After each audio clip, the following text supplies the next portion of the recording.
Hey, halo, Assalamualaikum warahmatullahi wabarakatuh. Apa kabar teman-teman? Ketemu lagi bersama dengan saya, Dahri Iswanto, di Tips of the Day. Dan di Tips of the Day kali ini, kita bakal ngobrolin tentang tips menjadi seorang moderator. Sudah siap ya? Jangan kemana-mana, tonton terus video yang satu ini.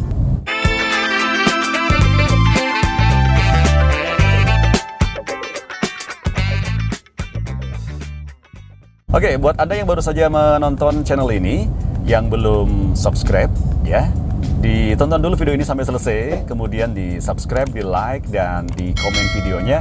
Kalau memang videonya ini dirasa bermanfaat, silakan Anda bisa share ke teman-teman Anda biar banyak yang tahu bagaimana tipsnya menjadi moderator.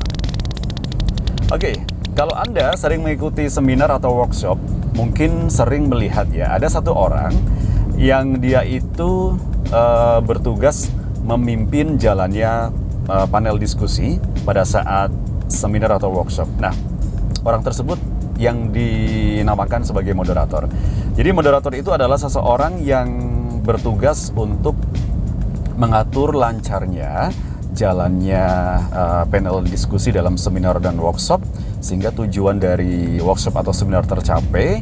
Oke, kalau secara garis besar sebenarnya tugas dari seorang moderator yang pertama adalah membuka seminar atau workshop, kemudian menyampaikan topik apa yang akan dibahas, kemudian memperkenalkan narasumber, siapa saja yang akan tampil sebagai narasumber, kemudian yang ketiga adalah memimpin diskusi atau sesi Q&A tanya jawab, dan yang terakhir adalah menutup.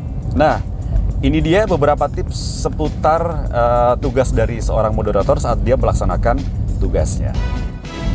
Oke teman-teman, tips moderator yang pertama. Jadi tugas seorang moderator itu yang pertama adalah membuka acara. Nah, pada saat membuka acara itu, apa saja yang harus disampaikan? Yang pertama jelas adalah kita memberikan salam atau menyapa audiens dan juga narasumber, gitu ya. Atau kalau misalnya ada tamu dari sponsor, itu juga harus kita sapa. Kemudian yang kedua adalah seorang moderator itu menyampaikan isi atau materi dari seminar, workshop atau diskusi yang akan dilaksanakan. Kemudian tujuannya apa? Supaya audiens itu jelas gitu ya, mendapatkan keterangan atau info dari kita. Selanjutnya adalah seorang moderator itu juga harus memperkenalkan narasumber. Jadi narasumber itu kan kadang-kadang ngasih CV ya atau kurikulum vitae ke kita. Nah, itu kita sampaikan kepada audiens. Cuma tidak perlu disampaikan secara mendetil dari dia TK, SD, SMP di mana dan seterusnya. Jadi cukup disampaikan saja misalnya namanya siapa, kemudian dia saat sekarang ini sedang aktif sebagai apa yang berhubungan dengan materi yang akan disampaikan pada saat seminar atau workshop. Misalnya seminar tentang parenting, maka ketika narasumbernya itu adalah seorang psikolog gitu ya, maka cukup disampaikan namanya siapa, kemudian saat sekarang ini beliau adalah seorang psikolog anak di mana gitu ya. Jadi intinya jangan terlalu banyak banget, dan yang banyak itu ada yang misalnya tidak berhubungan dengan materi workshop pada saat itu, kan itu useless gitu ya. Jadi cukup poin-poin yang penting aja. Oke, tips yang kedua sebagai seorang moderator adalah harus menjadi seorang pendengar yang baik. Be a good listener. Karena apa? Karena nanti seorang moderator bertugas untuk memandu jalannya diskusi pada saat sesi Q&A. Jadi akan sangat lucu sekali kalau kita sebagai seorang moderator itu nggak ngerti, ya, nggak bisa menangkap apa yang disampaikan oleh pemateri, sehingga pada saat sesi Q&A ya kita akan kayak nggak punya sesuatu untuk jadi bahan pertanyaan ya. Meskipun mendengarkan sepanjang pembicara itu ngomong mungkin berjam-jam gitu ya, itu rasanya capek, tapi ya mau gimana lagi karena kita sebagai seorang moderator. Jadi sekali lagi, be a good listener, jadilah pendengar yang baik. Tips yang ketiga adalah siapkan pertanyaan. Nah, pertanyaan ini bisa dipersiapkan jauh-jauh hari gitu ya, karena kita udah tahu temanya apa. Kita bisa googling, kita bisa searching hal-hal terkait dengan tema tersebut.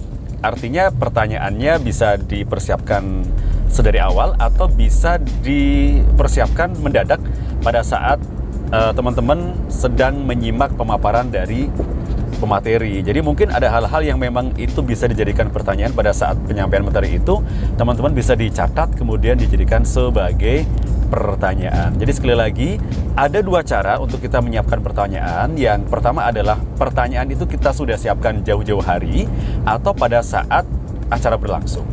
Oke? Nah, selanjutnya tips memandu diskusi panel gitu ya. Tips memandu sesi Q&A pada saat seminar atau workshop. Sebagai seorang moderator, kita benar-benar harus mempunyai aturan yang jelas bagi para peserta diskusi. Artinya begini, ketika kita membuka sesi diskusi, kita nggak mungkin membiarkan tanpa aturan. Jadi misalnya satu orang penanya, dia menanya 10 pertanyaan. Itu kan nggak mungkin gitu ya. Dan kemudian kita tidak mempunyai semacam rule gitu ya, sehingga orang bebas bertanya sesuatu yang mungkin bisa jadi itu di luar topik yang sedang dibahas. Jadi intinya seorang moderator itu harus mampu memimpin diskusi, harus mampu menjelaskan aturan. Jadi misalnya kalau dalam diskusi panel itu yang sering saya lakukan adalah satu sesi diskusi itu terbuka untuk 2 penanya dan masing-masing penanya hanya boleh menanyakan maksimal 2 pertanyaan. Dan pada saat memberikan pertanyaan juga harus menyebutkan nama, kemudian pekerjaannya apa atau dari instansi mana dan pertanyaannya ditujukan kepada siapa. Sehingga kita tidak bingung siapa nih yang harus menjawab. Nah, kemudian sebagai antisipasi kalau misalnya memang diskusi itu memberikan peluang bertanya kepada banyak penanya dalam satu sesi, sebaiknya ada satu orang yang bertugas mencatat. Bisa Anda sendiri yang mencatat atau mungkin juga ada teman atau tim lain yang bertugas untuk mencatat pertanyaan. Sehingga pada saat mau dijawab, ya, kita bisa mereview ulang nih pertanyaan dari siapa, pertanyaannya apa, dan siapa yang harus menjawab.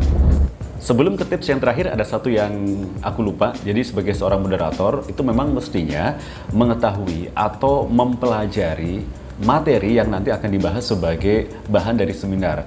Kalau memang kita bukan orang yang mempunyai background mengenai tema yang akan diangkat, kita bisa belajar melalui searching atau googling materi-materi yang terkait dengan tema yang akan diangkat dalam seminar yang akan kita pandu. Oke, teman-teman, tips terakhir menjadi seorang moderator adalah menutup sesi acara, sesi diskusi, dan sesi seminar. Nah, biasanya seorang moderator ketika akan menutup acara, dia akan menyampaikan terlebih dahulu resume atau highlight dari hal-hal yang memang itu dijadikan sebagai sorotan oleh pemateri ya. Kemudian membuat kesimpulan kecil, dan teman-teman ketika masih ada waktu, seorang moderator bisa memberikan waktu kepada para narasumber untuk membuat closing statement. Dan ya udah, setelah itu langsung menutup. Tapi sebelum menutup, tentu saja seorang moderator harus mengucapkan terima kasih kepada seluruh audiens dan kepada seluruh pembicara atau kepada sponsor jika memang ada. Oke, gitu aja mungkin tips sebagai seorang moderator yang bisa saya sharingkan di Tips of the Day pada edisi kali ini. Ketemu lagi di Tips of the Day edisi berikutnya. Saya Dahri Iswanto, wassalamualaikum warahmatullahi wabarakatuh.